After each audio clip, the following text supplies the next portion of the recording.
Senator, with all due respect, I disagree with so many of the things that you've said. You're still unwilling to admit that they gained in function, they gained in lethality. According to the definition that is currently operable, We're not going to get anywhere close to trying to prevent another lab leak of this dangerous sort of experiment. You won't admit that it's dangerous, and for that lack of judgment, I think it's time that you resign.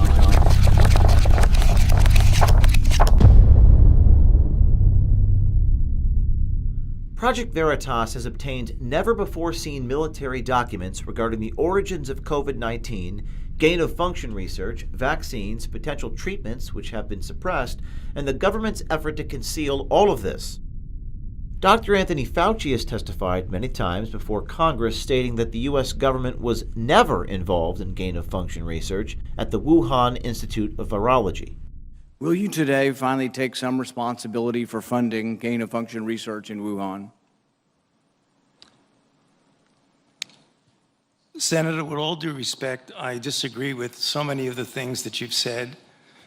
First of all, gain of function is a very nebulous term. But the thing is you're still unwilling to admit that they gained in function when they say they became sicker. They gained in lethality. It's a new virus. That's not gain of function? According to the definition that is currently operable. We're not going to get anywhere close to trying to prevent another lab leak of this dangerous sort of experiment. You won't admit that it's dangerous, and for that lack of judgment, I think it's time that you resign.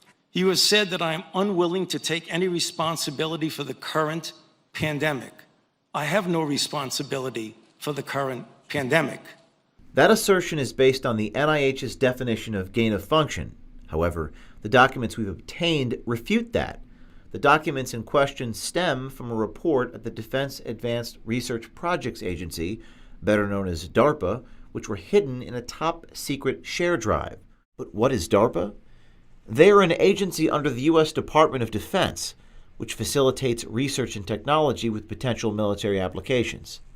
Dr. Stephen Walker was the director of DARPA at the time of the EcoHealth Alliance proposal. A source sent us this video of Dr. Walker talking about research they were exploring related to mRNA technology and its potential application with military personnel in the field. DARPA, about 5 or 6 years ago, we stood up an office called the Biotechnology Office, and the real purpose of that was to understand how biology worked and then build, design, build, and test cycles where you could engineer microorganisms to do things that you want to do.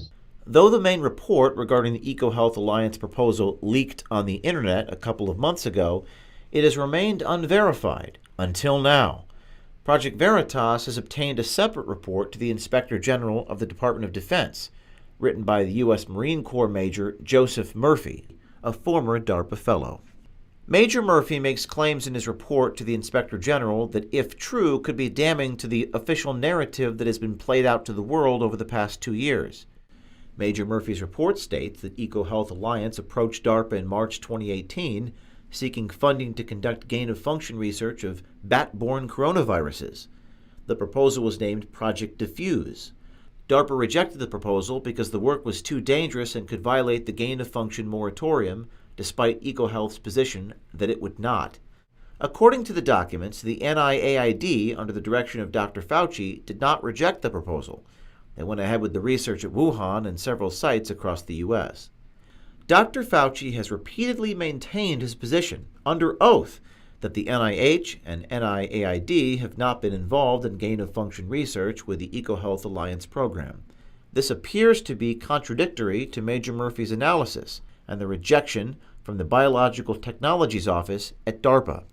Major Murphy's report goes on to detail great concern over the COVID-19 gain-of-function program, the concealment of documents, the suppression of potential curatives like ivermectin and hydroxychloroquine, and the mRNA vaccines. To be clear, Major Murphy is not the source of our reporting. As far as we're aware, he has done nothing that violates his oath of service to our country. We were able to track him down, and though he couldn't go into detail about the hidden documents, he did offer this heartfelt statement. I offer no comments on the investigation or internal Marine Corps deliberations. I offer a brief comment to those that desire answers and to those that withhold them. To those seeking answers, I offer encouragement. There are good people striving for the truth, working together in and out of government, and they succeed. To those that withhold, I pray for you. Find the moral courage to come forward. Don't let a lie be our legacy to posterity. People will forgive. A commitment to truth is in the heart of this nation. Semper Fi. Project Veritas reached out to DARPA for comment regarding the hidden documents and spoke with the Chief of Communications, Jared Adams. Doesn't sound normal to me. No, like I said, if something resides in a classified setting, then it should be appropriately marked.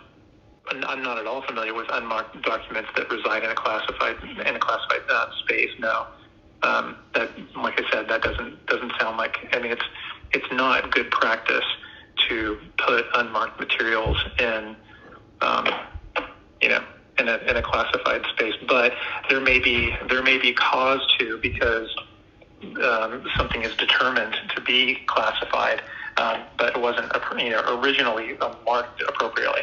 I'd be happy, Robert, honestly, to investigate and talk to the people who would own this document within the agency, ideally the director of our biological technologies office or the deputy director of that office, and try to ascertain why it was the case. So here's the question.